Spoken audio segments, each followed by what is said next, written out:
Notre avis sur le Nikon Z9 pour de la production vidéo et surtout pour savoir si la 8K est enfin exploitable. Salut à toutes et à tous, c'est Ewen de Grain. Je suis très heureux de vous retrouver pour cette nouvelle vidéo dans laquelle on va parler du Nikon Z9. Et ça tombe bien parce que notre mission chez Grain, c'est de vous aider à créer des vidéos au rendu professionnel, même si vous partez de zéro, pour ceux qui le souhaitent, à faire de la vidéo leur métier.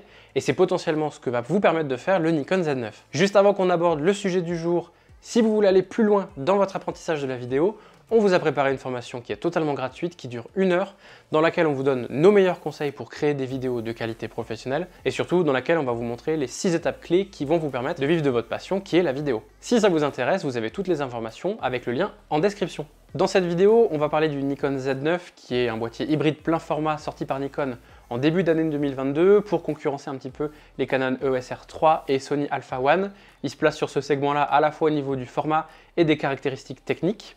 Et on va vous donner notre avis dessus après un gros mois d'utilisation chez Grain et on va essayer de savoir surtout s'il peut vous convenir à vous. On commence par les points positifs de ce Nikon Z9. On a une très grande qualité d'image, notamment en 8K. On peut filmer aussi avec pas mal de fréquences d'image différentes. En 8K, on monte jusqu'à 60 images par seconde. En 4K, c'est jusqu'à 120. Donc ça nous permet d'avoir des ralentis d'hyper bonne qualité. Et en 8K, pour moi, ça a 2 avantages. Le premier, si vous filmez par exemple des interviews doubles, ça vous permet d'avoir une seule caméra, vous cadrez vos 2 sujets. Et après, au montage, vous pouvez recadrer en 4K sur l'un des 2 intervenants pour apporter du dynamisme à votre vidéo en n'ayant filmé qu'avec une seule caméra. Et pour moi, l'autre avantage de la 8K, ça va être sur une diffusion 4K, c'est-à-dire qu'on va prendre tous les pixels qu'on a dispo sur le capteur 8K et on va venir les afficher dans une timeline en 4K par exemple. On aura une densité de pixels beaucoup plus importante et donc une qualité d'image encore meilleure. Sur le Z9, la 8K, elle a 2 avantages par rapport à tous les autres boîtiers qui proposent de la 8K. Le premier, c'est qu'on filme vraiment en 8K, c'est-à-dire qu'on n'a pas de recadrage sur le capteur pour afficher de la 8K. Là, c'est vraiment les 8K du capteur qui sont utilisés pour filmer. L'autre avantage, c'est qu'on peut filmer très longtemps avant que ça surchauffe. En fait, en 1 mois d'utilisation, j'ai jamais eu le témoin de chauffe sur le capteur et pourtant j'ai pas mal filmé justement avec pour tester ça. À titre de comparaison, cet été, j'ai filmé avec un Sony A7S III et au bout de 30-40 minutes à filmer en continu différentes séquences, j'ai eu le témoin de chauffe sur l'écran et du coup, on a dû prendre 10 minutes de pause pour laisser le boîtier et le capteur refroidir. L'avantage d'avoir un boîtier qui ne va pas surchauffer en 8K comme le Z9, c'est qu'on va pouvoir filmer de manière quasiment infinie. Les seules limites qu'on va avoir en fait, ça va être au niveau de la capacité de nos cartes mémoire ou de l'autonomie de la batterie, mais avec la batterie du Z9, on peut filmer environ 2 heures en 8K en continu avant qu'elle se vide complètement.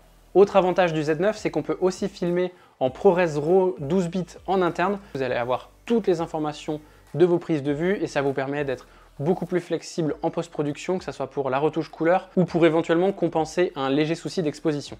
Un autre aspect positif de ce Nikon Z9, ça va être au niveau de son ergonomie générale. Même si on a un boîtier un peu plus encombrant, au final, ça nous permet d'avoir plus de connectiques et un peu plus de boutons sur le boîtier. Au niveau des connectiques, on a par exemple de l'USB-C qui va vous permettre non seulement de décharger vos fichiers vidéo sur votre ordinateur, mais ça peut aussi vous servir pour le recharger. Si vous avez oublié le chargeur ou que vous partez dans un endroit où vous n'allez pas avoir de prise secteur, si vous avez une batterie externe et un câble adapté, vous allez pouvoir le brancher sur le Z9 et le recharger en toute tranquillité. On a pas mal de boutons FN justement qui permettent de configurer des actions spécifiques. Ça nous évite d'aller dans les menus justement pour chercher ça et donc on gagne du temps. Au niveau des menus, ils sont vraiment super bien faits. Je trouve que l'architecture et l'enchaînement est assez logique et comme on met pas trop de temps à trouver le paramètre qu'on veut changer, ça nous permet de gagner du temps sur nos prestations. Autre avantage de ce Nikon Z9, c'est la présence du mode DX. Donc en fait le mode DX, c'est un paramètre qui vous permet d'utiliser une surface un peu plus petite du capteur, mais du coup ça va augmenter votre longueur focale. Pour vous donner un exemple, en fait, quand on utilise un 70-200, quand on est au maximum à 200 mm, quand on active le mode DX, on passe à un équivalent 300 mm. Et donc ça, ce mode DX, il m'a pas mal servi pendant que j'étais sur l'Ultra Trail du Mont Blanc à Chamonix. On était dans un appartement qui était face à la ligne de départ, donc c'est super pour avoir des images. Par contre, à 200 mm, j'étais un petit peu limité. On le voit ici, j'arrive à avoir l'ambiance générale, mais j'ai pas forcément les émotions sur le visage des gens. Alors que là, quand je bascule en mode DX et que je suis à un équivalent 300 mm, on a beaucoup plus le détail des émotions sur le visage des athlètes et on voit bien le moment d'euphorie dans lequel ils ont pu passer au départ de l'Ultra Trail du Mont Blanc. Et donc si j'avais pas eu ce mode DX, j'aurais été assez limité. Là, le mode DX, ça nous permet de passer la contrainte physique. Si je peux pas m'approcher de mon sujet suffisamment pour avoir le cadre que je veux, avec le mode DX, ça me permet de le faire correctement. Dernier point positif sur ce Nikon Z9, ça va être au niveau de son autofocus. Je l'ai trouvé vraiment hyper performant et avec la détection des visages et le suivi de l'œil, on peut avoir quelqu'un en mouvement qui se rapproche de nous sans jamais que l'autofocus décroche. Ça peut être vraiment hyper pratique si vous avez que quelques secondes pour faire votre prise de vue ou si vous suivez un sujet qui se déplace rapidement comme une voiture ou un athlète dans mon cas. Donc voilà, il y a vraiment pas mal de choses hyper positives sur ce Z9, mais il y a quand même quelques points négatifs qu'on va aborder maintenant. On commence par l'encombrement. Le Z9, on est sur un format qui est un petit peu plus imposant qu'un Canon R5. On est sur le même format de boîtier qu'un Canon EOS R3, qu'un Sony Alpha One ou qu'un 1DX Mark II plus ancien. Donc forcément, qui dit un boîtier plus encombrant dit un point un peu plus conséquent. Avec le Z9, le 24-70 équilibré sur le Ronin S que j'ai, on est à un poids d'environ 4,4 kg. Donc si jamais vous devez être assez mobile sans forcément avoir un stabilisateur, prenez en compte que ça va être un boîtier assez lourd. Un avantage d'avoir un boîtier plus lourd, c'est qu'on a aussi des images qui seront un petit peu plus stables justement, mais gardez en tête qu'à la fin de la journée, ça peut peser sur les bras. Le point négatif suivant, il va se situer au niveau de l'enregistrement et de la mémoire. Même si on a un double slot XQD, ce sont des cartes qui vont coûter plus cher que des cartes SD. Moi, j'aurais peut-être préféré avoir un slot XQD pour qu'on puisse encaisser des plus gros débits, mais un slot SD justement quand on filme dans des résolutions inférieures pour avoir pas mal de stockage. Et au niveau de la place que ça va prendre, enregistré dans la meilleure des définitions possibles, ça va faire que vos cartes se remplissent hyper vite. Tourner en 8K, en RAW 12 bits, en interne sur la carte de 64 Go, ça vous donne environ 2 minutes d'espace disponible pour enregistrer. Donc ça va être compliqué avec 64 Go d'enregistrer toute une journée de tournage. Il va falloir investir dans des cartes XQD qui vont être forcément beaucoup plus chères. Un autre point que je trouve pas forcément négatif mais que je trouve dommage, c'est qu'on n'a pas d'écran retournable. L'écran il est inclinable, on peut justement l'incliner au format vertical. Donc si vous filmez des contenus pour les Reels d'Instagram ou TikTok, ça peut être pas mal justement d'avoir un écran qui s'incline sur le côté. Par contre, le fait de ne pas avoir un écran retournable, c'est dommage si vous faites pas mal de contenu face caméra, mais c'est pas indispensable justement si vous faites d'autres types de projets. En général, ce type de boîtier, on va peut-être aussi l'utiliser avec un moniteur externe qu'on va brancher sur le dessus pour avoir quelque chose d'un peu plus grand et une meilleure visibilité. Donc c'est un point un peu dommage, mais c'est pas non plus quelque chose qui va faire que vous n'achèterez pas le Nikon Z9. Dernier point un petit peu négatif, mais ça je vais le nuancer un petit peu, ça va être au niveau du prix. On est sur un Z9 boîtier nu à environ 5 500 € et si on rajoute les deux objectifs, le 24-70 et le 70-200 que Nikon nous a prêté, on arrive environ à 10 000 €.